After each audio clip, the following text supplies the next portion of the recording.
시대의 소망 제76장 유다. 유다의 생애는 하나님께 인정받을 수 있었던 삶의 슬픈 종말을 보여준다. 만일 유다가 예루살렘으로 가는 마지막 여행 전에 죽었더라면 그는 12 제자 중에 한 자리를 차지할 만한 사람으로 여겨졌을 것이며 크게 아쉬움을 받는 사람이 되었을 것이다. 수세기를 통하여 그를 따라다닌 증오심도 없었을 것이다. 그러나 그렇게 된 것은 그의 생애의 종말에 나타난 특질들 때문이다. 그의 특성이 세상에 공개된 것은 한 가지 목적 때문이었다.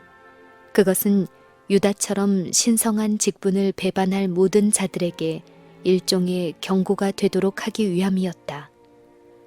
유월절 조금 전에 유다는 제사장들에게 예수님을 넘겨주겠다는 약속을 다시 했다. 그때 그는 구주께서 기도하고 명상하기 위하여 자주 가시는 곳에서 그분을 잡기로 계획했다. 시몬의 집에서 잔치가 있은 후에 유다는 자기가 하기로 약속한 행동을 반성할 기회가 있었으나 자신의 의도를 바꾸지 않았다. 그는 종 한 명의 몸값인 은 30의 영광의 주님을 팔아서 치욕과 죽음을 당하게 하였다. 유다는 본래 돈에 대하여 강한 애착을 가지고 있었으나 이런 행동을 할 만큼 늘 부패되어 있었던 것은 아니다. 그는 악한 탐욕의 정신을 길러서 마침내 그것이 그의 생애의 주된 동기가 되도록 했다. 돈에 대한 애착이 그리스도께 대한 그의 사랑을 능가했다. 한 가지 악의 노예가 됨으로써 그는 자기 자신을 사단에게 넘겨주어 죄에 깊이 빠지게 되었다. 유다는 군중들이 그리스도를 따르고 있을 때에 제자들과 연합하였다. 그들이 회당과 바닷가와 산 위에서 들은 그분의 말씀에 도취되어 있을 때 구주의 가르침이 그들의 마음을 움직였다. 유다는 마을과 도시로부터 예수께 모여드는 병자와 절름발이와 소경들을 보았다. 그는 죽어가는 사람들이 예수님의 발 앞에 놓여 있는 것을 보았다. 그는 병자를 고치고 귀신들을 쫓아내며 죽은 자를 일으키시는 구주의 큰 이적을 목격했다. 그는 몸소 그리스도의 능력의 증거를 체험하였다. 그는 그리스도의 가르침이 일찍이 그가 들은 모든 가르침보다도 훨씬 훌륭하다는 것을 깨달았다. 그는 크신 선생님을 사랑하였으며 그분과 함께 있기를 간절히 사모했다. 그는 자기의 품성과 생애가 변화되기를 바랬고 자기 자신을 예수님과 연합시킴으로 그 같은 경험을 하고 싶어 했다. 구주께서는 유다를 거절하지 않으셨다. 그분은 12 중에 한 자리를 유다에게 주셨다. 예수께서는 유다에게 전도 사업을 하도록 위탁하셨다. 예수께서는 유다에게 병자를 고치고 귀신을 쫓아낼 능력을 주셨다. 그러나 유다는 자기 자신을 그리스도께 완전히 복종시키는 경지에 이르지 않았다. 그는 세속적인 야망과 돈에 대한 사랑을 포기하지 않았다. 그가 그리스도의 사신의 주의를 받아들이고 있었지만 거룩하신 분께서 하시는 인격 형성에 자기 자신을 복종시키지 않았다. 그는 자기 자신의 판단과 의견을 가지고 있을 수 있다고 생각하고 비평하고 비난하는 성질을 길렀다. 유다는 제자들에게 몹시 존경을 받고 있었을 뿐 아니라 그들에게 상당한 영향력을 끼치고 있었다. 유다는 자신의 자질에 대해 스스로 높이 평가하고 동료들의 판단력과 능력을 매우 열등하게 보았다. 그는 그들이 자신들에게 오는 기회를 볼 줄 모르고 환경도 이용할 줄 모른다고 생각했다. 교회는 이러한 근시안적인 사람들을 지도자로 삼아서는 결코 번영하지 못할 것이다. 베드로는 성급하여 생각 없이 날뛴다. 유다는 요한을 그리스도의 입술에서 흘러나오는 진리나 주어 모아 간직하는 보잘것없는 재정가로 생각했다. 모든 일에 정확하게 행동하도록 훈련받은 마태는 유별나게 정직하지만 항상 그리스도의 말씀을 심사숙고하고 이 일에 너무 골똘하기 때문에 그는 민첩하고 긴 안목을 요하는 사업을 하도록 위임을 받을 수 없을 것이라고 유다는 생각했다. 이와 같이 유다는 모든 제자들을 하나하나 헤아려 보고 살림꾼으로서 자신의 수완이 아니면 교회는 때때로 혼란과 낭패를 당할 것이라는 생각으로 스스로 우쭐했다. 유다는 자기는 실패를 모르는 유능한 사람이라고 생각했다. 유다는 자신을 이 사업에 영예를 더해주는 사람이라고 평가했으며 항상 자신을 그렇게 나타냈다. 유다는 자신의 품성의 연약함을 알지 못했으므로 그리스도께서는 그것을 알고 고칠 수 있는 기회를 가질 수 있는 처지에 그를 두셨다. 제자들을 위한 회개로서 그는 그 적은 집단의 필수품을 준비하고 가난한 자들을 구제할 책임을 지고 있었다. 유월절 다락방에서 예수께서 유다에게 네 하는 일을 속히 하라고 하셨을 때 제자들은 그분께서 그에게 잔치를 위하여 필요되는 것을 사거나 가난한 자들에게 무엇을 주라고 명하시는 줄로 생각하였다. 다른 사람들을 위해 봉사하는 일을 통하여 유다는 이기심 없는 정신을 개발해야만 하였다. 그러나 날마다 그리스도의 교훈을 듣고 그분의 무아의 생애를 보면서도 유다는 탐욕적인 기질에 사로잡혔다. 손에 들어오는 적은 돈이 그에게 계속적인 유혹물이 되었다. 가끔 그리스도를 위하여 적은 봉사를 하거나 종교적인 목적으로 시간을 쓰게 되면 그는 이 빈약한 자금에서 자신이 한 봉사의 대가를 챙겼다. 자기가 볼 때에는 이러한 구실이 자신의 행동에 대한 핑계가 되었으나 하나님께서 보시기에 그는 도적이었다. 그리스도께서 자주 당신의 나라는 이 세상에 속하지 않았다고 말씀하셨는데 그 말이 유다의 기분을 상하게 했다. 그는 그리스도께서 하셨으면 하고 바라는 일에 선을 그어 놓았다. 그는 침례 요한이 옥에서 구출되어야 한다는 구상을 해놓았으나 요한은 목베임을 당하도록 버려두었다. 그런데도 예수께서는 당신의 왕권을 주장하고 요한의 죽음을 복수하는 대신에 제자들과 함께 시골로 물러가셨다. 유다는 보다 더 적극적인 투쟁을 원했다. 만일 예수께서 저들의 계획 수행을 막지 않으신다면 사업은 더욱 성공적으로 이루어지리라고 그는 생각하였다. 그는 예수님에 대한 유대 지도자들의 적개심이 증가하는 것에 유의하였으며 그들이 그리스도께 하늘로부터 온 표적을 요구할 때에 저들의 도전이 무시되는 것을 보았다. 그의 마음은 불신에 대해 열려 있었고 원수는 의심과 반역의 정신을 넣어주었다. 어찌하여 예수께서는 용기를 꺾는 일에 그처럼 골똘하시는가? 왜 그분은 당신 자신과 제자들에게 시련과 박해를 예언하셨는가?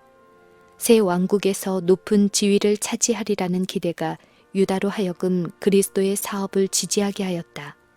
그의 희망이 산산이 부서졌는가?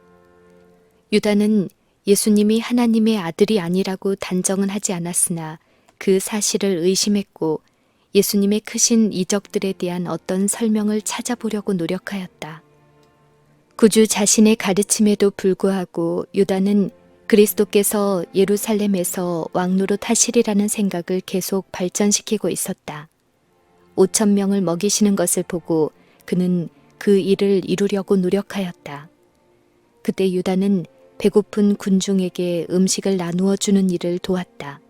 그는 자기의 힘으로 다른 사람들에게 나누어 준 축복을 볼 수 있는 기회를 가졌다. 그는 만족이란 항상 하나님께 봉사함으로 이르러 온다는 것을 느꼈다. 그는 군중들 중에서 병자와 고통하는 자를 그리스도께 데리고 오는 일을 도와주었다. 그는 크신 회복자의 치료의 능력을 통하여 인간의 마음에 얼마나 큰 구원과 기쁨과 즐거움이 이르러 오는지를 보았다. 그는 그리스도의 방법을 충분히 이해할 수 있었을 것이다. 그러나 그는 자신의 이기적인 욕망 때문에 눈이 멀었다. 유다는 떡덩이의 이적으로 일어난 군중들의 열광을 이용하려 한 첫 번째 사람이다. 유다는 강제로 그리스도를 왕으로 추대하려는 계획을 세웠다. 그의 희망이 컸기에 실망은 더 쓰라렸다. 회당에 사신 생명의 떡에 관한 그리스도의 강론은 유다의 인생의 전환점이 되었다. 유다는 인자의 살을 먹지 아니하고 인자의 피를 마시지 아니하면 너희 속에 생명이 없느니라 라는 말씀을 들었다. 그는 그리스도께서 세속적 유익보다는 오히려 영적 유익을 제공하고 계시는 것을 보았다. 그는 스스로 선견지명이 있는 것으로 생각하고 예수님은 아무런 명예도 갖지 못할 것이며 그분을 따르는 자들에게 높은 지위도 주지 못할 것이 뻔하다고 생각하였다. 유다는 자기 자신을 그리스도께 너무 가까이 밀착시키지 않게 해서 원할 때는 언제든지 떨어져 나오기로 결심하였다. 그는 거리를 두고 지켜보기로 했고 그렇게 지켜보았다. 그때부터 유다는 의심을 불러일으켜 제자들을 당혹하게 만들었다. 그는 그리스도의 주장을 반대한 서기관들과 바리새인들의 논증을 되풀이하면서 논쟁을 끌어들이고 오해를 불러일으켰다. 유다는 복음 사업의 발전을 저해하는 크고 작은 모든 어려움과 시련, 고난 및 표면상의 장애물들은 복음의 진실성에 불리한 증거라고 해석하였다. 그는 그리스도께서 제시하고 계시는 진리와 아무런 상관이 없는 성경절을 소개하고자 했다. 그것과 상관이 없는 이러한 성경절들은 제자들을 당황하게 만들었으며 계속적으로 그들에게 밀려오는 낙담을 증가시켰다. 그러나 유다는 자신을 성실하게 보이는 방법으로 이 모든 일을 해나갔다. 제자들이 크신 교사의 말씀에 굳게 믿을 수 있는 증거를 찾고 있는 반면에 유다는 그들을 거의 눈치채지 못하게 다른 길로 인도하려 했다. 이와 같이 유다는 매우 종교적이고 표면상으로는 현명하게 보이는 방법으로 예수께서 제자들에게 주신 빛과는 전혀 다른 견지에서 문제를 제시하고 그분의 말씀에 주께서 전달하시지 않은 다른 의미를 첨가하고 있었다. 그의 제안은 현세에서 높은 자리를 차지하고자 하는 야망을 끊임없이 불러일으켜 제자들로 하여금 그들이 마땅히 생각해야 할 중대한 일들을 생각지 못하게 하였다. 그들 중에 누가 제일 큰 자가 될 것이냐 하는 분쟁은 대체로 유다가 일으켰다. 예수께서 부자 청년 관원에게 제자가 되는 조건을 제시하셨을 때 유다는 불쾌하였다. 그는 주님이 큰 실수를 저질렀다고 생각하였다. 이 관원과 같은 사람들이 신자들과 연결된다면 그들은 그리스도의 사업을 유지하는 데 크게 도움이 되리라고 생각했다. 유다는 자기를 고문으로 받아들인다면 그는 작은 교회의 유익을 위하여 많은 계획을 제의할 수 있다고 생각하였다. 유다는 자기를 고문으로 받아들인다면 그는 작은 교회의 유익을 위하여 많은 계획을 제의할 수 있다고 생각하였다. 그의 원칙과 방법이 그리스도의 그것과는 다소 차이가 있지만 이 일에서는 자신이 그리스도보다 더 현명하다고 생각했다. 그리스도께서 제자들에게 하신 말씀 중에는 유다가 마음속으로 동의하지 않는 것이 있었다. 그의 영향을 받아 제자들 중에 불만의 누룩이 빨리 퍼져나가고 있었다. 제자들은 이 모든 일을 일으키는 참 매체가 무엇인지를 알지 못했으나 예수께서는 사단이 그의 특성을 유다에게 전달해서 다른 제자들에게 영향을 미칠 통로로 열게 하는 것을 보셨다. 그리스도께서는 배반당하기 1년 전에 이러한 사실을 발표하셨다. 예수께서는 내가 너희 12를 택하지 아니하였느냐. 그러나 너희 중에 한 사람은 마귀니라 라고 말씀하셨다. 그러나 유다는 구주의 가르침을 공공연히 반대하거나 의심하는 빛을 보이지 않았다. 그는 시몬의 집에서 열린 잔치 때까지만 해도 겉으로는 불평하지 않았다. 마리아가 구주의 발에 기름을 부었을 때 유다는 자기의 탐욕적인 기질을 나타냈다. 예수님의 책망을 듣자 그의 이러한 정신은 원한으로 변하는 듯했다. 상처받은 자존심과 복수하고자 하는 욕망이 장벽을 무너뜨렸으며 오랫동안 품고 있던 탐욕이 그를 지배하였다. 이것은 죄와 뒷거래하기를 고집하는 모든 사람의 경험이 될 것이다. 저항하지 않고 정복하지 않은 부패의 요소들은 사단의 유혹에 응하여 영혼으로 그의 뜻에 복종하게 한다. 그러나 유다는 아직 마음이 완전히 굳어진 것은 아니었다. 그가 2번이나 구주를 배반하겠다고 스스로 맹세한 후에도 회개할 기회는 있었다. 유월절 만찬 때에 예수께서는 반역자의 의도를 폭로하심으로 당신의 신성을 밝히셨다. 그분은 친절하게도 제자들에 대한 봉사에 유다까지 포함시키셨다. 그러나 마지막 사랑의 호소가 무시되었다. 바로 그때 유다의 운명은 결정되었고 예수께서 씻기셨던 발이 그분을 팔기 위하여 나아갔다. 만일 예수께서 십자가에 못 박히셔야 한다면 결국 그렇게 될 것이라고 유다는 추리하였다. 구주를 파는 그의 행동이 결과를 바꾸지는 못할 것이다. 그러나 만일 예수께서 죽지 않도록 되어 있다면 그 일은 오직 그분으로 하여금 자신을 구원하게 만들 것이다. 좌우간 유다는 자기의 배반으로 무엇인가를 얻고자 했다. 그는 주님을 파는 일로 빈틈없는 거래를 했다고 생각했다. 그러나 유다는 그리스도께서 당신을 체포하도록 허락하실 것이라고 믿지 않았다. 유다가 그분을 배반하는 까닭은 그분에게 한 가지 교훈을 가르치기 위함이었다. 그는 구주께서 그때부터 자기에게 합당한 존경심을 가지고 조심스럽게 대하도록 하기 위하여 그 일을 하고자 했다. 그러나 유다는 자기 자신이 그리스도를 죽음에 넘겨주고 있다는 사실을 알지 못했다. 구주께서 비유로 가르치실 때에 서기관들과 바리새인들은 얼마나 자주 그분의 뚜렷한 예증에 넋을 잃었던가. 얼마나 자주 그들은 그들 자신에게 정죄를 선언하였던가. 진리에 대한 확신이 저희 마음에 느껴졌을 때 종종 그들은 몹시 화가 나서 그분에게 돌을 던지려고 하였으나 번번이 그분은 피하셨던 것이다. 예수께서 그처럼 여러 번 올무를 피하셨으므로 그분은 이번에도 분명히 잡히시지 않을 것이라고 유다는 생각했다. 유다는 그 문제를 시험해 보기로 결정했다. 예수께서 참으로 메시아라면 그분이 백성들을 위하여 그처럼 큰 일을 하셨으니 그들이 그분의 주위에 모여들어 그분을 왕으로 선언할 것이다. 이번 일이 지금 불확실한 상태에 있는 많은 사람의 마음을 영원히 고정시켜 줄 것이다. 그렇게 되면 유다는 다윗의 보좌에 왕을 즉위시킨 공적을 인정받게 될 것이다. 그리고 그 일은 그로 하여금 새 왕국에서 그리스도 다음 자리를 얻도록 해줄 것이다. 이 가짜 제자는 예수님을 파는 일에 자기가 담당한 몫을 잘 수행하였다. 동산에서 그는 폭도의 두목에게 내가 입맞추는 자가 그이니 그를 잡으라고 말했다. 그러나 그는 그리스도께서 그들의 손에서 피하실 것을 분명히 믿었다. 그리하여 만일 그들이 그를 놓치고 자기를 비난하게 되면 그는 내가 그분을 빨리 꼭 잡으라고 말하지 않았느냐고 말할 수 있을 것이다. 유다는 자신의 말을 따라 그리스도를 단단히 포박하는 자들을 바라보았다. 그는 구주께서 자신을 끌어가도록 놔두는 것을 보고 몹시 놀랐다. 그는 근심하면서 동산에서부터 재판정까지 그리스도를 따라가 유대의 지도자들 앞에 이르렀다. 매 순간 유다는 그리스도께서 하나님의 아들로서 원수들 앞에 나타나 그들의 모든 음모와 권세를 무색케 하여 그분의 원수들을 놀라게 하시기를 바랬다.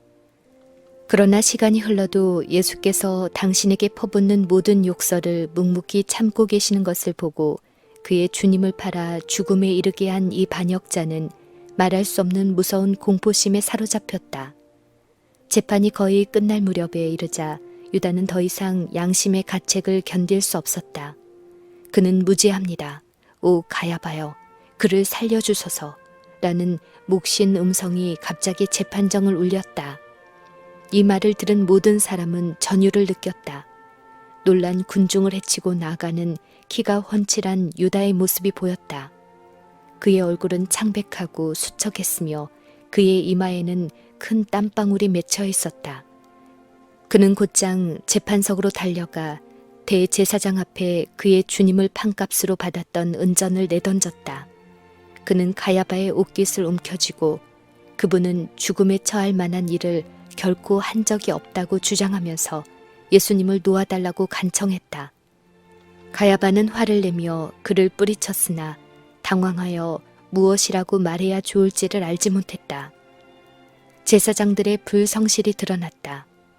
저희가 이 제자를 매수하여 그의 주님을 팔게 했다는 것이 분명했다.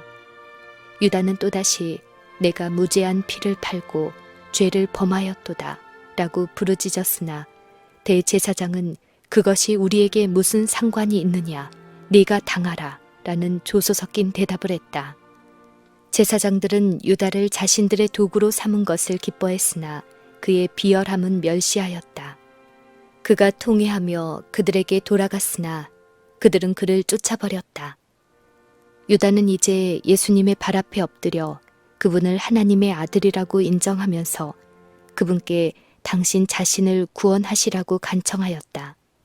구주께서는 당신을 판 자를 책망하지 않으셨다. 예수님은 유다가 회개하지 않았고 그의 자복 역시 그가 흠없는 하나님의 아들을 팔고 이스라엘의 거룩하신 자를 부인한 일에 대해 마음을 찢는 깊은 슬픔을 느낀 데서 나온 것이 아니라 정죄에 대한 공포심과 장차받을 심판에 대한 생각으로 마음의 가책을 받아 어쩔 수 없이 한 것임을 아셨다. 그러나 예수께서는 정죄의 말씀을 하지 않으셨다. 그분은 측은한 마음으로 유다를 바라보면서 내가 이때를 위하여 세상에 왔노라고 말씀하셨다. 온 회중은 놀라 술렁거렸다. 그들은 그리스도께서 자기를 배반한 자를 관용으로 대하시는 태도를 경탄하면서 바라보았다. 그들에게는 또다시 이 사람은 보통 사람이 아니라는 확신이 흘러넘쳤다. 그러나 그분이 만일 하나님의 아들이시라면 왜 자신의 속박을 풀고 자기를 고소하는 자들을 물리치지 아니하시는가 하고 의심하였다.